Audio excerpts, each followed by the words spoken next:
Let's just begin by reading a verse from Bhagavad Gita. From the pocket Vedas. That's what they're called. All of a sudden he pulls it out of a pocket. I go, aha.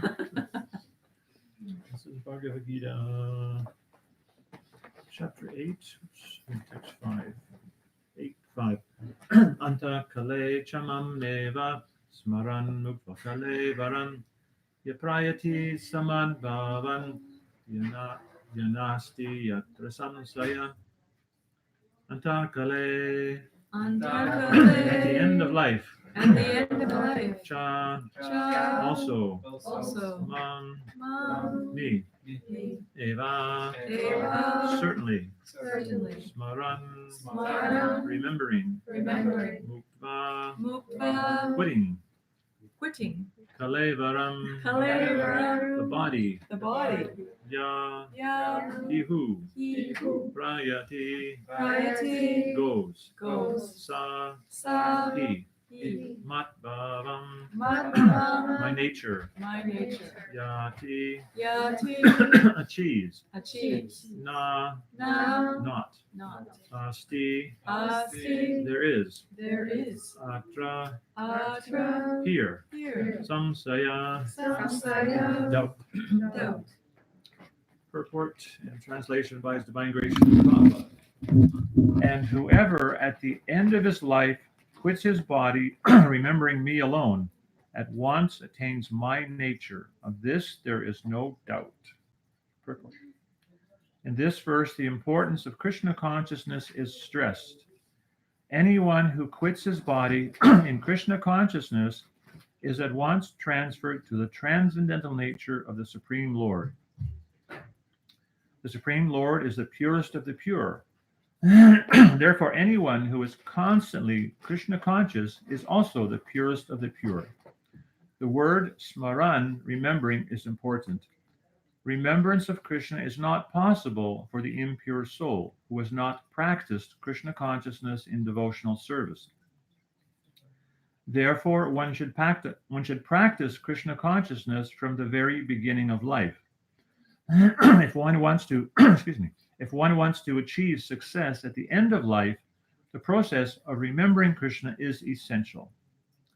Therefore, one should constantly, incessantly chant the Maha Mantra, Hare Krishna, Hare Krishna, Krishna Krishna, Hare Hare, Hare Rama, Rama Rama, Hare Hare. Lord Chaitanya has advised that one be as tolerant as a tree. Taror iva suhishnuna. There may be so many impediments for the person who is chanting Hare Krishna. Nonetheless, tolerating these impediments, one should continue to chant Hare Krishna, Krishna Krishna, Hare Hare, Hare Rama, Rama Hare, so that at the end of one's life, one can have the full benefit of Krishna consciousness.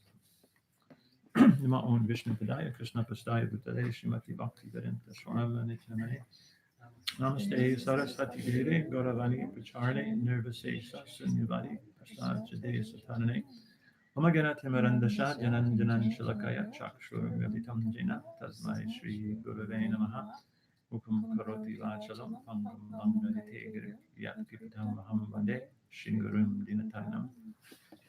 I'd just like to start by saying how much I appreciate being in your association in this wonderful home. It's such a beautiful atmosphere. It just feels like I just walked into my own family's home. So it's very beautiful here. Thank you. Anybody needs translation or to your understanding? We can do translation if needed. So far, so good. If you need someone to translate, don't hesitate to say, because we're used to working with translators. Okay. And some words. Okay, some words need to be clarified. Okay. And if you need me to talk slower, just wave your hand frantically. I won't mind.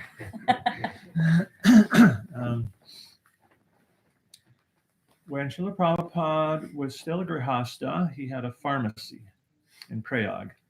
Pharmacy's like a drugstore. Mm-hmm. And I'll do the translating. And Srila Prabhupada, he was initiated at that time, and he had one god brother whose name was Obi Kapoor. OBL Kapoor. And he was talking with Srila Prabhupada once, and he was having kind of a joking conversation, and he asked Srila Prabhupada, because Prabhupada was making all these medicines. So he asked Srila Prabhupada, do you have a medicine or a tonic that can give Krishna prema, that can give love for Krishna? And Prabhupada said, yes. Does anyone know what that magic formula or tonic was? Something a little more. Actually, it's Not more, but well, a part of it. more. It's related to the purport I read, because Prabhupada was saying that to chant Hare Krishna, you have to become tolerate many things. And so Prabhupada says, yes, I have a formula. And he said, Trinadapi Soni Chena, Tarorapi Sohishnana, Amanina Manandena, Kirtaniya Sadahari. And Prabhupada said that one has to be more tolerant in the tree, devoid of all sense of false prestige, and ready to offer all respect to others. And one can, and he said, in this state of mind, one can chant the holy name of the Lord constantly. And Prabhupada, at that time, this is before Prabhupada had started his preaching on a grand scale. He's still a Grihasta. Prabhupada told this man, I'm going to spread this all over the world. And he did. And it was all based upon this Trinadupi, like teaching us to become humble and tolerant and patient. So sometimes we might pray to Krishna, please help me become patient or tolerant. And we tend to think that Krishna's just going to turn some magic switch and all of a sudden there'll be no problems in my life. Everything will be easy. I'll be able to get along with everyone. No one's going to bother me. Everyone's going to be respectful and I'll respect everyone. And as they say in English, we think it's just going to be a piece of cake. But in reality, sometimes it's a little different. A piece of cake comes later, Yeah. after dinner. After you've done that. So one of our god sisters, a few years ago, she was on Navadvip Mandal Parikrama, and she was going with the whole group, camping out, and they would travel in small groups, maybe like 10, 15 ladies all traveling together. And she said she was going to all the different temples in Navadvip and the samadhis of the different acharyas. And she said she was praying, my dear Lord, please help me become patient and tolerant. Please help me become patient. Please help me develop this quality. And then she said the next thing she knew, in her little party that she was traveling with, they were like really close association. She said all of a sudden there was this one Mataji who was the most annoying person she'd ever met in her life. And then she told us, she was thinking, oh, Krishna, why is this happening? I'm here in Mayapur on this parikrama. I'm trying to have a good time. Why is this person? Why did you send this person? And then she said she realized, oh my gosh, I prayed for this. I was praying to Krishna, please help me become tolerant. So Krishna actually sent her, actually a Shiksha Guru to help her become patient and tolerant. So sometimes in our lives, we have those opportunities to practice patience and humility and tolerance and to be respectful and to not desire respect. Those are qualities we actually have to aspire for and understand. In a sense, they come automatically because it's described one who engages in devotional service develops all the qualities of the demigods automatically. It's said like that. But at the same time, it's not completely automatic. Like you have an automatic car, or maybe the car even has this automatic cruise control, but that doesn't mean you let go of the steering wheel. You have some responsibility to make sure things go on. So we have the process of Krishna consciousness, which if we follow and try to apply sincerely to the best of our ability, then in that process of moving through that process of devotional service, we get the opportunity to practice those qualities of tolerance and patience and humility. And by that practice, eventually we can fully imbibe those qualities. So it isn't always easy, as Srila Prabhupada was saying. Actually, in 1974, I think it was, we were on a farm community in Canada, and Srila Prabhupada wrote a letter to the community.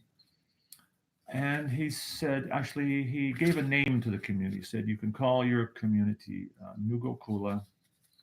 And he said, in this community, he said, there'll be many difficulties. And he said, and he quoted this verse, Matras Pashash Kuntya Shitoshna Sukha Dukada Agama Paino Nijas Tam Sita Shashva Bharata, that how the non-permanent appearance of happiness and distress come and go like the winter and summer seasons, but you have to tolerate them without being disturbed. And so Prabhupada said, in your community, he said, there will be many difficulties, but you must just tolerate and do your duty and chant Hare Krishna. And so many things happened there. It was like a tragic comedy. Buildings burnt down, and most of the devotees got deported, and there was like no money and hardly any devotees. It was extremely difficult. But we had received that instruction from Prabhupada that we should tolerate. So we just thought somehow Krishna's arranging this so we can tolerate. So important thing to understand that if we want to attain Krishna Prema, if we want to come to that platform of chanting the holy name, we actually need to almost focus on the desire to try to develop those qualities. And especially in community and in marriage, you have many opportunities to practice every day. And actually, I performed a wedding once in New York, and Radhanath Maharaj was there, and he spoke at the wedding. And he said the Grihastha ashram, he said, it's actually the best ashram for making spiritual advancement. And he said, because to be successful in the Grihastha ashram, you have to be humble and tolerant and respectful and compassionate and caring. He said, those are the qualities you need for pure, unalloyed devotional service. So that Grihastha ashram is extremely fertile ground for developing those qualities. So that's something to always remember, that your ashram or your situation or your community, sometimes we may see things as impediments, but actually they're not impediments, that somehow Krishna is arranging these situations so we can pause to reflect that how can I become patient and tolerant? And that's actually what Bhakti Yoga is about, developing those qualities. And in that 6th chapter of Bhagavad Gita, Krishna talks about controlling the mind, controlling the lower self by the higher self. And just like animals, if there's some Stimulus? Provocation? some stimulus, they'll immediately respond. Like if you have a string with a little ribbon and you pull it through them, the kitten will automatically chase it, or a little puppy will just chase it. On you or I, we probably could control ourselves not to chase it. So in a human form of life, like if this is our intelligence here, and this is the stimulating event. So for the animal, they're just a straight line. They just immediately respond to the event. But in the human form of life, as we see that stimulus and move towards it, there's a little spot in here where we can make a choice how to respond. And yes, that spot may be very small, but if we can take advantage of that spot, we actually have a decision that, how am I going to react? Can I react in a mode of goodness or pure goodness in a way that's going to be pleasing to Krishna? Or if we don't realize we have that choice, then we're likely to respond in the modes of passion and ignorance. And we probably all experience that in our interactions, in our, especially families and close friendships. Sometimes we just tend to react without consciously thinking and say the wrong thing, do the wrong thing, and maybe we regret it later, maybe we don't, but it causes us so much strife. So yoga actually means to control the mind, and it means controlling the mind when you're chanting japa, but it also means controlling your mind to think of Krishna 24 hours a day. And so when those stimuluses come and we have that little place where we're supposed to respond, as Lord Chaitanya said, we should wear that verse around our neck, that we should be humble and tolerant and patient and ready to respect for others. Because if we're wearing that around our neck, we think, okay, I have to control my mind a bit and react in a way that is going to please Krishna. So that is what yoga is about, and especially in community. Actually, I just read Bhakti Siddhanta Saraswati Thakur was describing how in community, by the arrangement of Krishna, there's many opportunities to practice patience. And he said one has very good fortune if he can do that, if we can do that. So it's a very, very important life skill that we have to learn to practice those qualities that Lord Chaitanya was encouraging us to do. And also with that understanding that by developing those qualities, one day we will have this prema, this love for Krishna's holy name, and love for Krishna, and complete love and compassion for all living entities. You want to say something?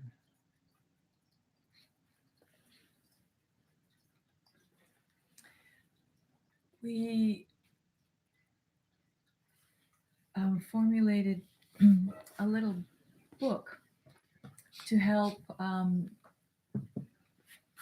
people that were married apply this Trinadapi formula in their lives.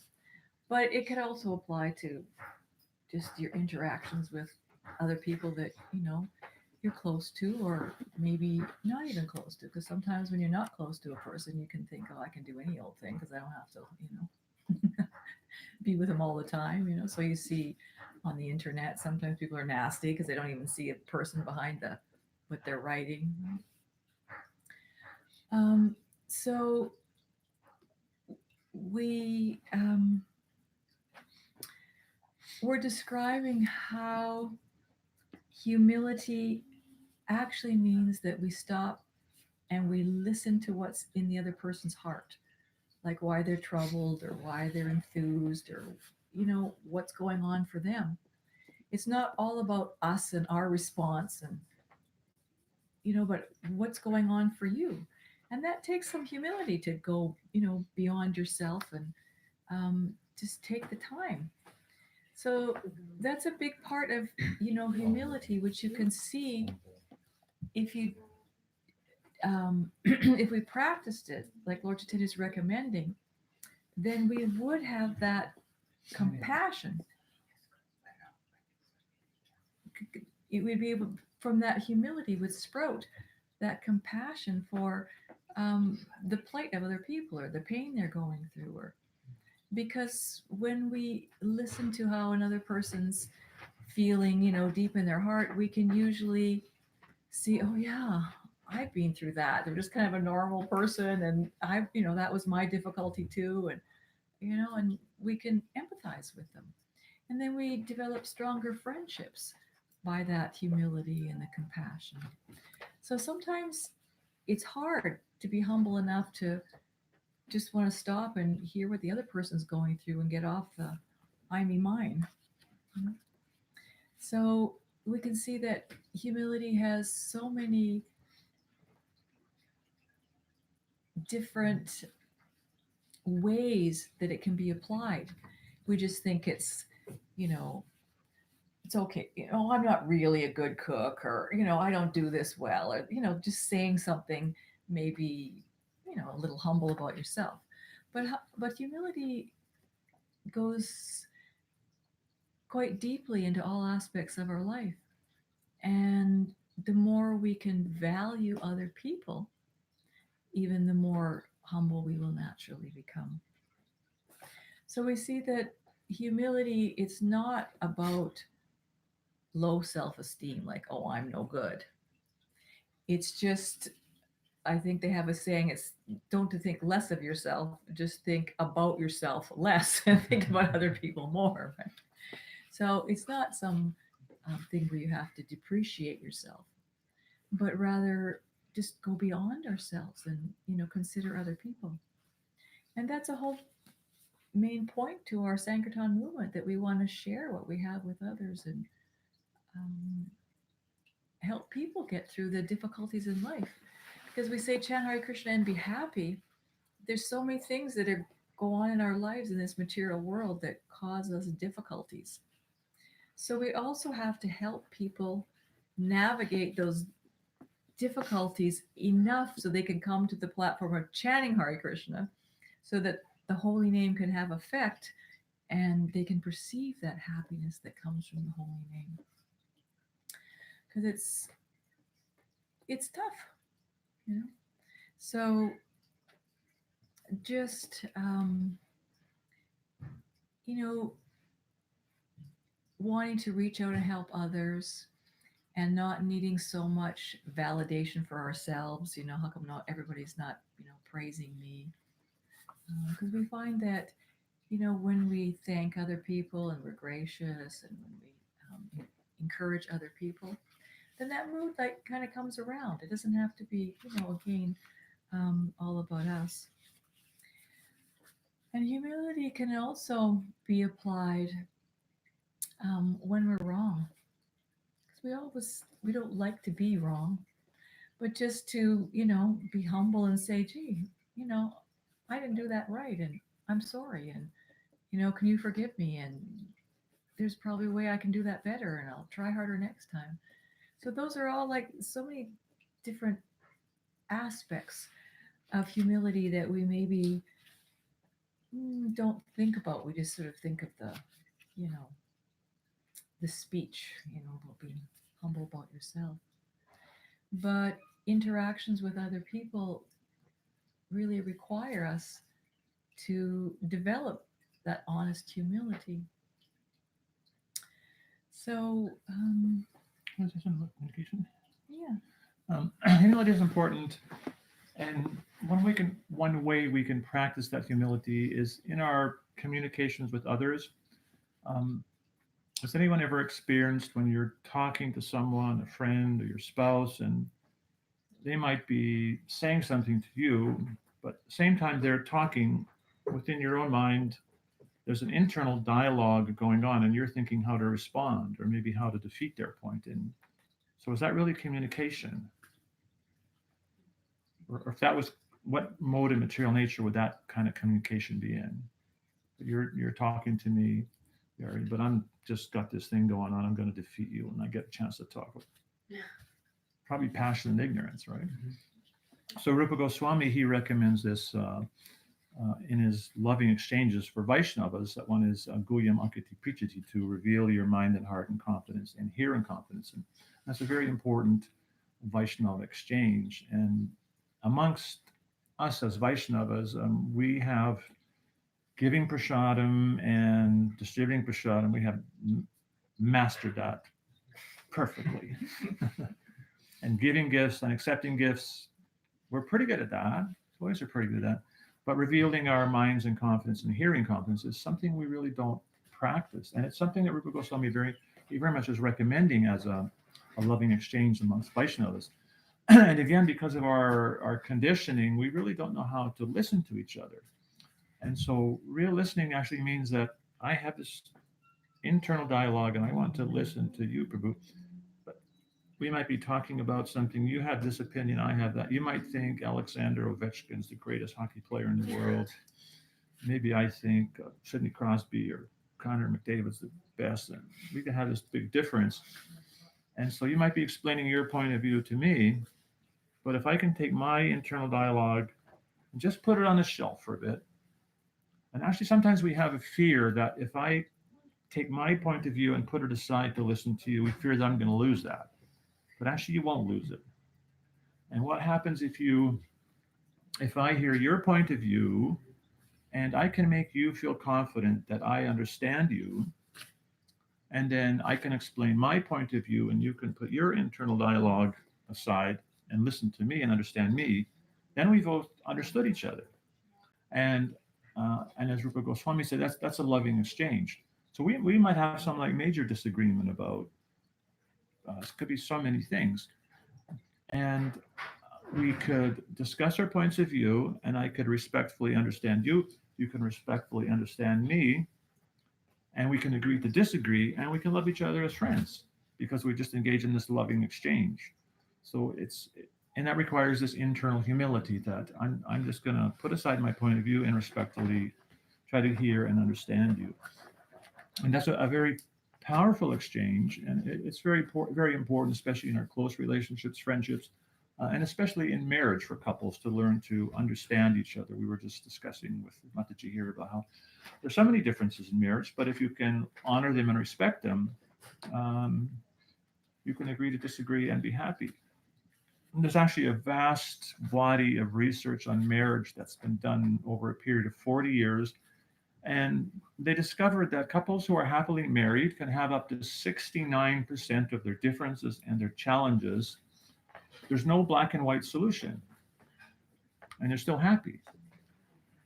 So how can they be happy? They have 69% of their differences they never solve. But what they found is these couples, they learn to understand each other and respect the difference, and they can live it and be happy. And if you don't learn to understand each other and respect the differences, then what happens? Yeah, you just lock horns like two goats. To respect it means not to argue about it, just leave it alone. Yeah, Somebody else has different maybe opinions. not leave it alone, but maybe sometimes you negotiate. Like I'm the kind of person like we're leaving tomorrow at noon for the airport. I started packing already. Like I'd like to go to the airport like really super early, like, and she's like thinks I'm nuts. It's always been like that, but we just gotten used to it, and we just negotiated somehow, and we can laugh at it mostly. So what time do you go to airports? What is the negotiation? Well, we had to talk. I told her as long as there's enough time in case the car has a flat tire, we can change the tire, and maybe enough time in case like we have to stop at a gas station.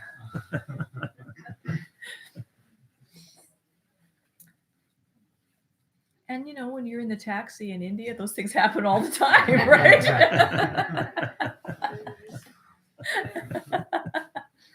So,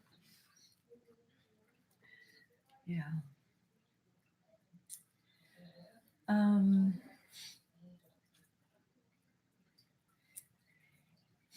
Maybe you could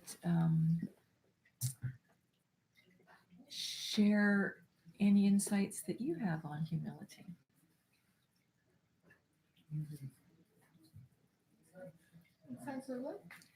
How it works for you, or any difficulties you had because you weren't humble, or how you stay humble, or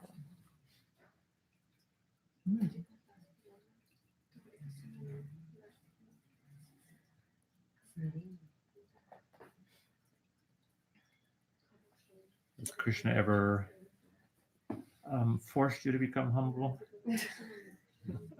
like, The first time I was ever asked to give Bhagavatam class, I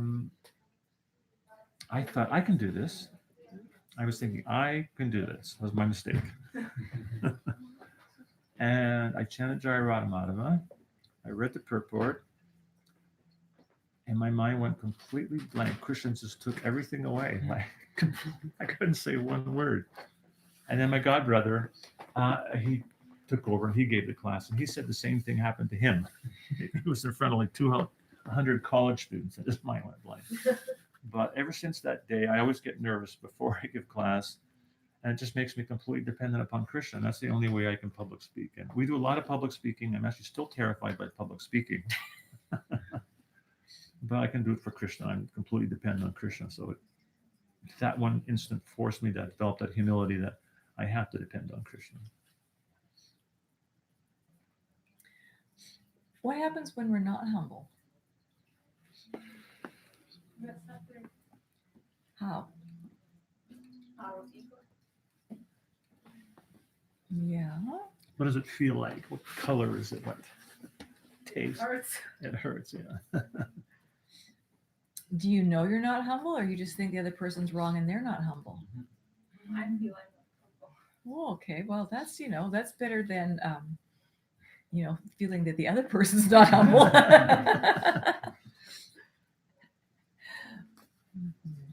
They have an expression about eating humble pie. I don't know where the origin of it is, but you know, sometimes when you know you have to become humble, and you kind of have to force yourself a little bit.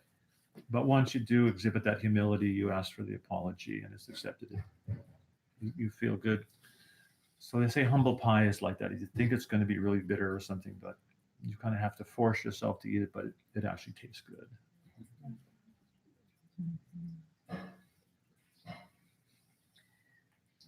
How person can become humble if he is not humble? Right.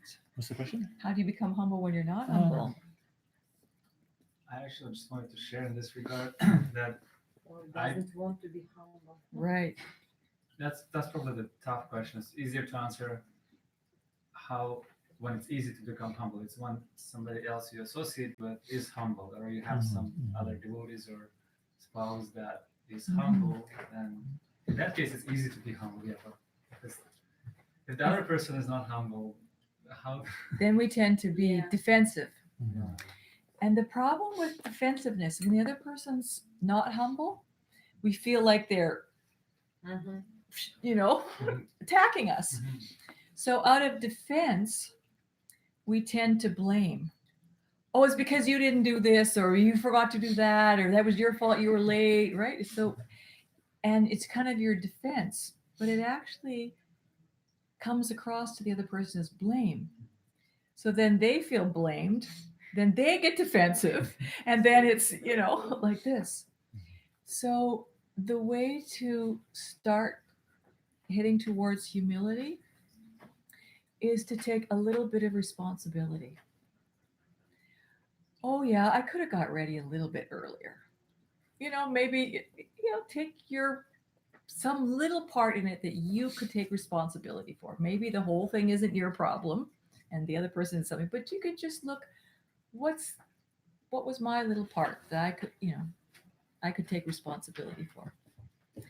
And that often can evoke, that takes humility to do that. And it can often de escalate the other person and they can start to be a little more humble. He says, yeah, it's true. I did this too. And, and then it starts, you can get back to the both acting from a humble state of mind. So we can see that we can be humble. We just have to take responsibility to act from the mode of goodness instead of acting from ignorance or passion.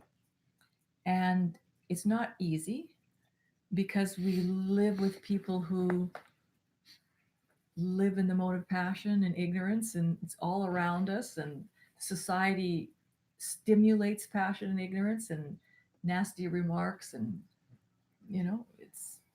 it's we don't have a lot of good association in general life. So we do want to look to associate with people who can be more humble and act more from the mode of goodness and who have lived by their values and their principles. And sometimes we have to step back and think, well, how do I want to be? And then consciously think, oh, did I respond in the best way that I would have liked to in this situation or that situation? And then we think, oh, no, I didn't. So how could I respond next time in a better way? Or maybe I have to go and apologize. Or sometimes we give couples the thing, rewind. They say something nasty. They go, oh, okay, can I rewind that? Would you, and they just say it again in a better way, before it starts to. So we can always take responsibility to become a better person. And we have to, because nobody else is going to do it for us. And also, what helps with to manifest humility is to think of the welfare of others. That even someone may be in some situation that's provoking our false ego, but if we can try to be humble towards them and think, what do they need? What can I do to help them? How can I wish them well? Happened to see this interview with this young girl who just became some big tennis champion. She's a Canadian. Her name is Bianca something. And they were interviewing her. And they said, what is it like to be famous? And she was shocked. She said, I never thought about that. She said, I never thought of it. She was shocked. I never thought about that. She said, I just wanted to win, and I want to set example for girls, young girls. That's all she's thinking. She had no ego that she wanted to be famous. She was actually shocked by the question. That's interesting. But if we can think of the benefit of others, and that can help us develop that humility. I guess Prahlad Maharaj he had that humility. His father's persecuting him, and then when Lord Nrsingadev asked him to take some benediction, he just wanted some benediction for his father. Haridas Thakur, he was being caned through those marketplaces, and he saw disturbance in the faces of his tormentors, and he had so much humility. He said, "Oh, what's disturbing you?" And they said, "Oh, we're supposed to kill you, and nothing's happening." So we can't. That's unfathomable, that depth of humility and compassion. But if we hear about the lives of these great acharyas, then we can think, how can I aspire for that? We can't imitate that. There's no way we can imitate that kind of transcendental level. But at least we can appreciate it and understand that somehow maybe I can develop a few drops of humility and compassion.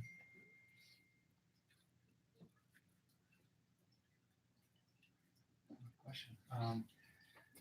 It's I would say, well, from my perspective, it is easy to be humble in Vaishnava society because if we learn to respect the Vaishnavas, we understand who Vaishnavas are, then I think it's very easy actually to be humble. Of course, I mean, easy and not easy, but more easier than not easier. But if the kind of the nature, we're all with different natures. Somebody might be more kshatriyistic or have stronger like Mars in the horoscope or something that would make it like more impulsive, more kind of Defensive responses. yeah, or trying to serve justice. When there's something unjust, one Right. cannot Mhm. just Mhm. stay humble. So could be something on the road, when someone's doing something wrong, or like there could be situations where you have to fight. That, I guess, would it be that the humility is not always the state that we should be in, but sometimes it Well, like can be. Hanuman used his anger in Krishna's service, and so that was pure and that's spiritual. So there might be some situations where we use anger in Krishna's service, and anger is used for protection. Like bears become very angry if you come between a mother bear and her cubs, you're finished. So the anger is meant for protection, but somehow we humans sometimes we get angry. Actually, it's kind of ironic. Sometimes we exhibit anger towards the people we love the most, which is ironic. Why are you becoming angry with someone I love? Is that protecting them? But we tend to become angry because our false ego got created, or maybe so many different things. So it's a little out of place. Like generally there's some deeper need that we have, and especially in close relationships, usually it's we're misunderstood, we don't feel cared for, we don't feel loved, and we become angry, but we can't understand what the real inner need of that emotion is. So the more we can actually chant purely, and like what Chaitanya described, how when you chant, the mirror of the heart becomes cleansed, and we can begin to see ourselves and begin to understand how our different emotions are actually affecting us, and how we can learn to react in the modes of goodness and eventually pure goodness rather than in passion and ignorance. There's some marital counselors who, if they're counseling a couple who are quite conflicted, they'll put, you can buy these little pulse meters that fit on your finger. It measures your pulse rate, and a little alarm will go off if your pulse rate reaches 100 beats a minute. And So the guy could be sitting there thinking, why is she saying this? But he's looking calm. But all of a sudden, this thing goes beep, beep, beep, beep, beep, beep, beep. So then, what happens when you become angry, even though it might not be exhibited externally, your pulse rate goes up. And when your pulse rate reaches 100 beats per minute, your body starts to produce cortisol, a hormone. And that hormone actually clouds your ability to make good judgment. So that's why these marital counselors do this. So they realize, okay, you have to go out for 20 minutes, come back and cool down. So then when that cortisol flushes out of your body, you can think clearly. So I think almost we need a meter like that, are we in the modes of goodness, passion, or ignorance? So we were at a mantra retreat in New Vrindavan, and Bhutta Bhavana gave a nice seminar on how to influence the modes of material nature affect us. And he gave a nice class on, actually, he was just talking about the first verse of the 14th chapter in the section on the modes of material nature. And Krishna is saying in the beginning of that chapter, if you can understand this chapter, your life will become perfect. If we can understand how these modes of material nature are affecting us and how we become free from those modes, our life can become perfect. And again, that's part of coming to this point of developing humility, patience, and tolerance, is learning to see that when we're veering off from those qualities, we're going to go more into the modes of material nature. And there's little warning bells that go off and little lights that start flashing. If we can become perceptive and see that, okay, this is not really Vaishnava behavior. Somehow I have to realign myself with my values of Krishna consciousness and learn to behave as a Vaishnava. so your question about anger, if it really was for the service of Krishna or had a just purpose, then your intelligence wouldn't be clouded. Because devotees would often describe how some incident would happen and Prabhupada would exhibit some anger. Next minute, he's just going along normal because he just did that so the person would see the severity of his mistake. So it's not that anger has come upon him. It's that he needed to use that anger to teach something. that's not usually the case with us. We use anger because we didn't get what we wanted. Prabhupada said anger usually comes in the absence of sense gratification. We didn't feel like we got what we wanted, so we get irritated. And if we're really irritated, it comes out as anger, right? Because it didn't go the way we wanted it to. And like my husband was saying, when you get angry, it produces that chemical and it shuts off the reasoning part of your brain. So what you do in anger usually doesn't have a very good result because you're not thinking, you're not being able to access the mode of goodness. So yes, it has its place, but most people can't utilize it properly. So it's better to look for that window. How can I respond in a better way? Do I need to take a breath first? Do I need to, take a breath and think about what my values are, what Krishna would like me to do, how a Vaishnava would really act, and then act.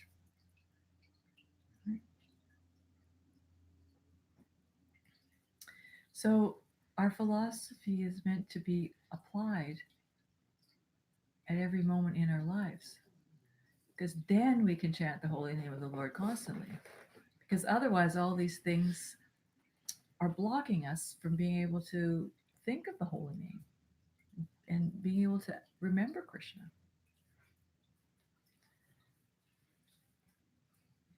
I was this OBL Kapoor. We're staying at the home of Narahari, and he had a book by OBL Kapoor.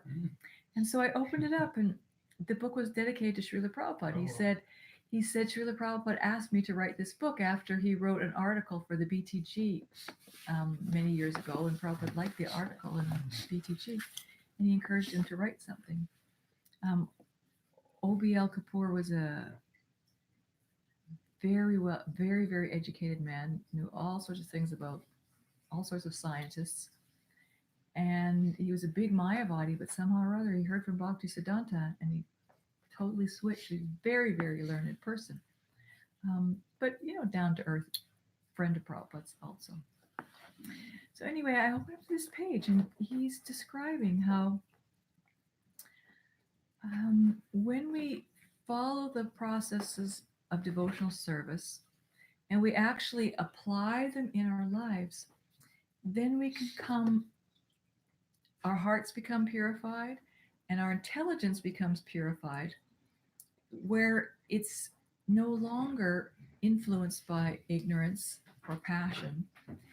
And even goodness has become so elevated that we're in transcendental goodness. So when one's in transcendental goodness, because in the material world, when we act, Vaishnava behaviors, it's mostly in the goodness platform, sattva platform. But when you're in the material world, it's still sattva has influence by ignorance or passion. So it's not quite pure. There might be some motivation, there might be something.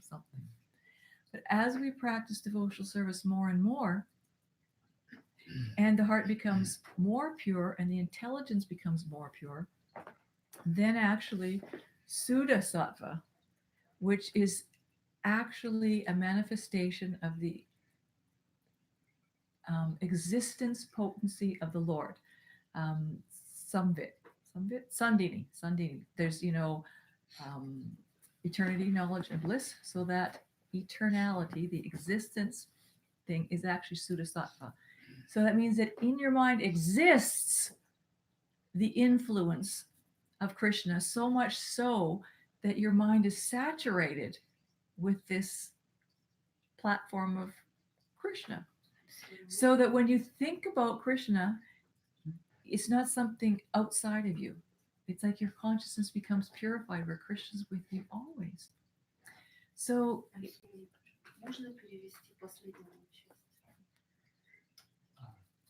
you could maybe repeat the last part and we can translate. Okay.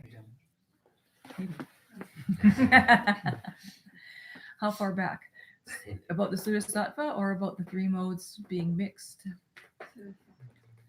Let's see how well you heard. Tell her what I said. and then when you get stuck, I'll It will be hard for me to. Okay. put it all together. So there's the three modes of material nature, right? Goodness, passion, ignorance. So in we want to, and beyond that, to pure goodness. So when we become saturated with Krishna, when the heart is purified and our understanding is purified, then we can come to Suddha Sattva, pure goodness. So Suddha is a Sanskrit word that means pure, and Sattva means mode of goodness.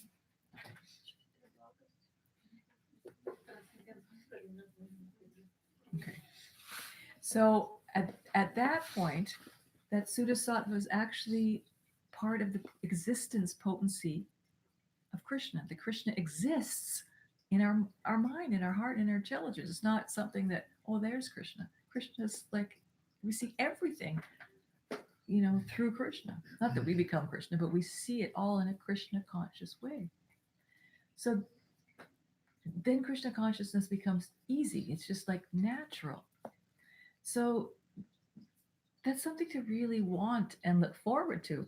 So you can see how we have to go beyond ignorance, beyond passion, and go to goodness, because goodness is the stepping stone to get to that pure goodness where we're just saturated with Krishna.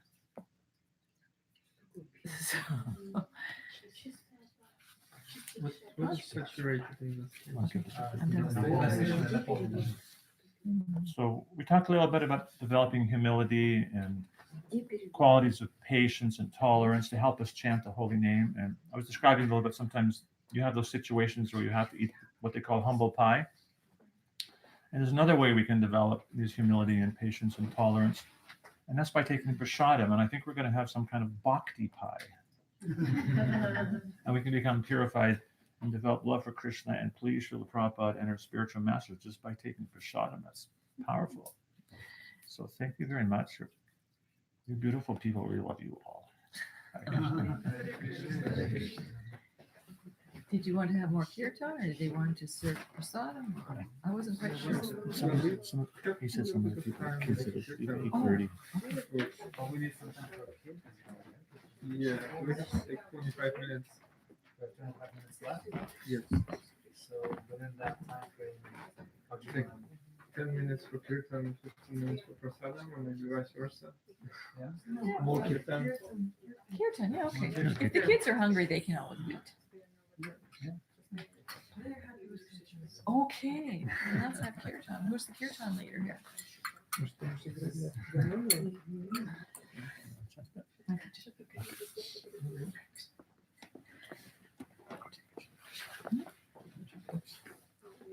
Oh, I didn't. We actually have a bunch of these little books. And we have one last Russian Heart and Soul Connection. That's English. We have English. We don't have this in Russian yet. Next time I go to Russia. This only came out hot off the press last week. And we have one Russian book left. Okay. Anyway, put those there for later. Yeah, you can sign. I can sign. You can sign. We can all sign together.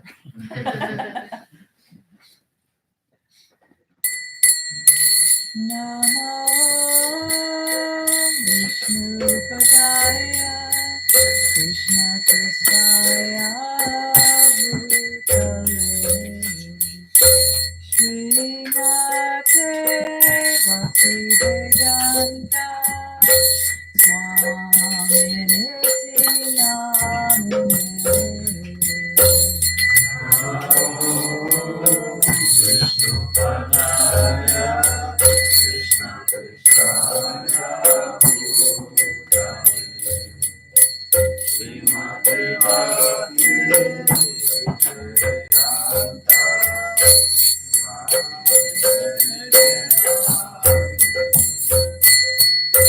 Namaste Saraswati Devi Gauravani Prachadine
Hare Krishna, Hare Krishna, Krishna Krishna, Hare Hare, Hare Rama, Hare Rama, Rama Rama, Hare Hare.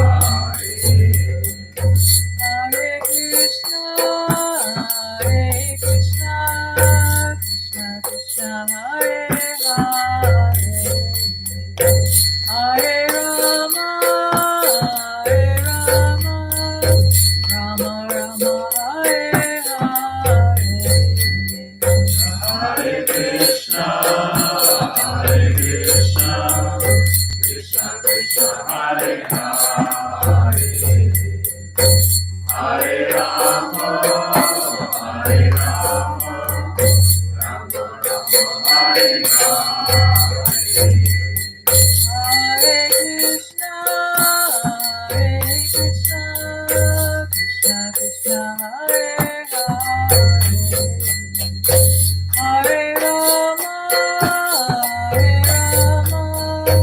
Rama Rama, Hare Hare. Hare Krishna, Hare Krishna, Krishna Krishna, Hare Hare, Hare Rama, Hare Rama, Rama Rama, Hare Hare. Hare Krishna, Hare Krishna, Krishna Krishna, Hare Hare, Hare Rama, Hare Rama, Rama Rama, Hare Hare. Hare Krishna, Hare Krishna, Krishna Krishna, Hare Hare, Hare Rama, Hare Rama, Rama Rama, Hare Hare. Hare Krishna, Hare Krishna, Krishna Krishna, Hare Hare, Hare Rama, Hare Rama, Rama Rama, Hare Hare. Hare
Krishna, Hare Krishna, Krishna Krishna, Hare Hare, Hare Rama, Hare Rama, Rama Rama, Hare Hare.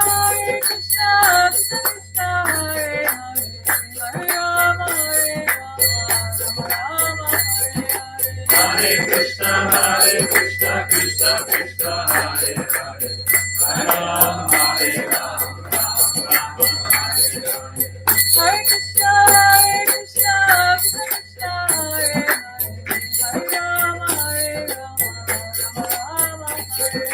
Hare Krishna, Hare Krishna, Hare Krishna, Hare Rama, Hare Rama, Hare Krishna,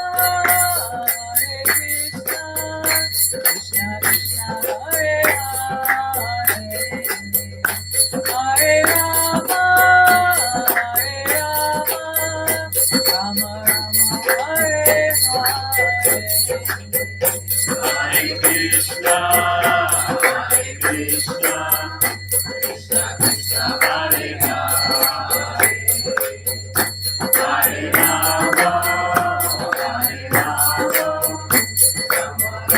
Hare Hare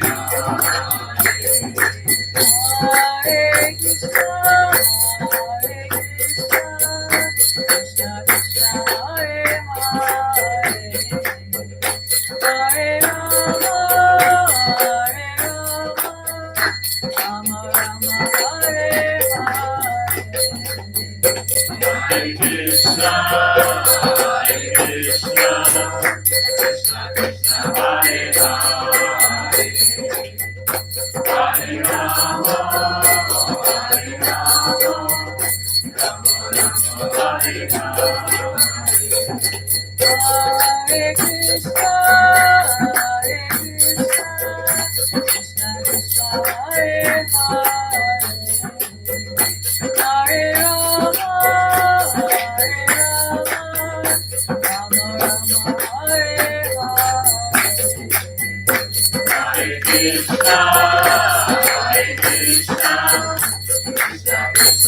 Hare Hare,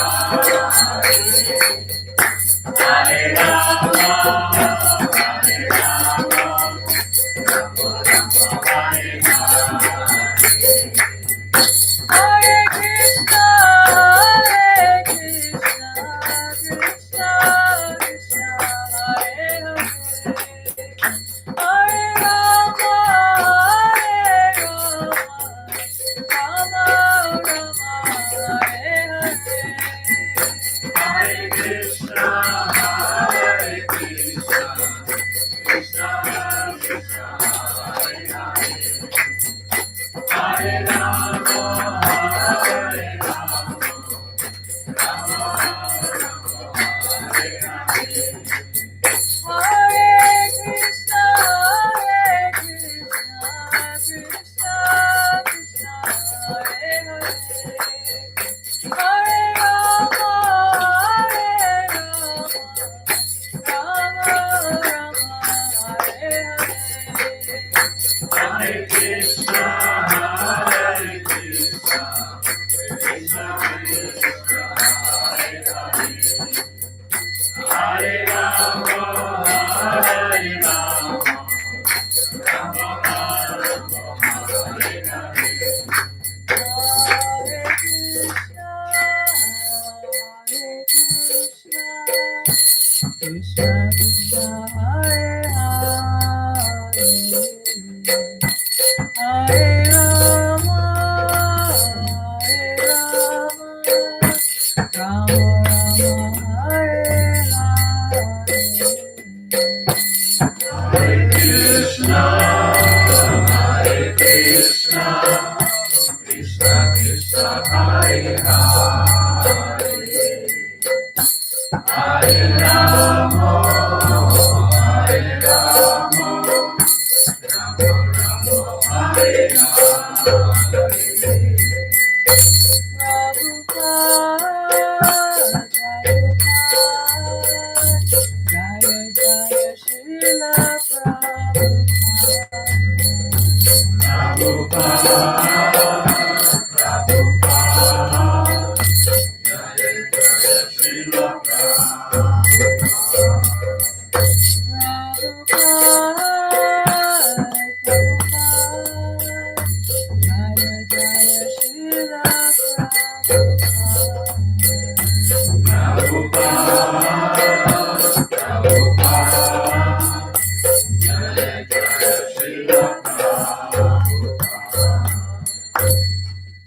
Vaishnava Sangha ki jai, Shri Prabhupada ki Jai. jai, Shri Chaitanya Mahaprabhu ki Jai. jai. We also have a website, if you can remember, Vaishnava Family, VaishnavaFamilyResources.org. There's all kinds of articles, videos, audio things. And even a few Russian translations. I just haven't been able to figure out how to link the things, so I haven't put as many on as I'd like to. But when I get a helper, there'll be more Russian on there. Vaishnava family. Resources. One word, right? Yeah, it's all merged. Uttama family resources. It'll pop up on the top of Google. There's nothing else like it. I shared the link so many times, with Yeah. the extension of about the page with the premarital questions. Right, So yeah. that part is like all the time. Yeah. Yes, that's our most. Most viewed thing on that website. Yeah, So that's yeah. very important. Thank you all so much. Jai. Jai. Vaishnava Sangha ki Jai. jai. Panchakalpataruscha.